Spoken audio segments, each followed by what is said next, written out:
social media is effectively being used to push products that are using a loophole, are illegal, but using a loophole in the laws. And then with a single click, you can get these products, delivered out the back of a Toyota Camry across the road from a primary school.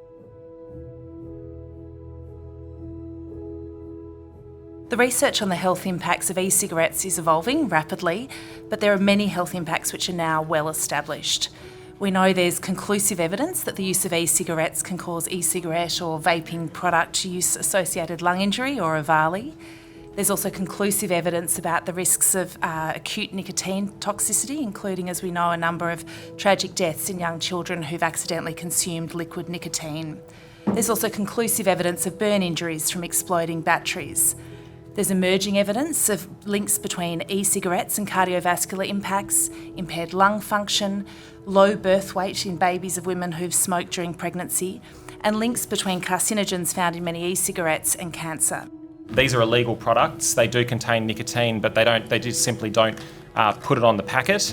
You see here 4,000 puffs in a single disposable vape, contains a lithium battery, a canister of the e-liquid. Extremely easy to use, bright colours, easy to put in your pocket. This example here, particularly focused on young women, so it comes looking more like a makeup pen.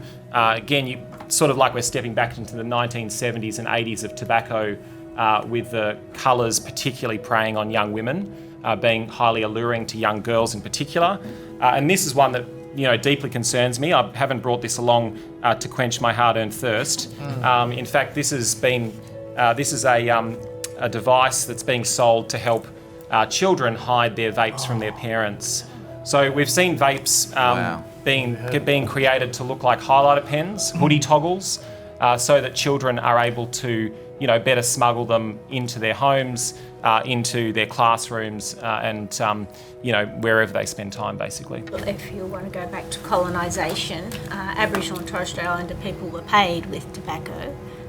So there's definitely been an increased use of tobacco as a result.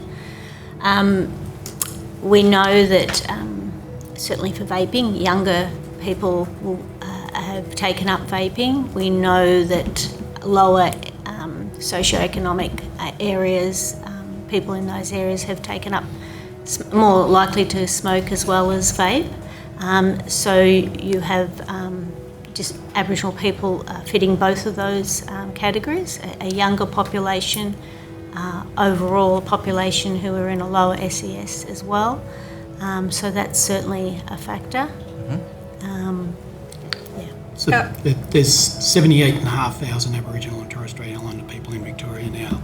So we're growing at a rate of 3.8% per annum, double the other population growth. Of that, 50% of that population is under the age of 15. 58%. And so when an industry is specifically targeting young people, that is a huge concern, and a large population of young people that are vulnerable to predatory advertising and marketing tactics that are pushing them towards a harmful industry and a harmful product. I think it's about acting quickly. It's about taking a proportional response that's really kind of bringing everything we possibly can to protect young people, and having a very healthy dose of scepticism when it comes to the tobacco industry. And they sold this falsely as a harm minimisation product. New Zealand went down that path, deregulated it, made it a consumer product, and is now seeing some of the highest rates of youth vaping in the world.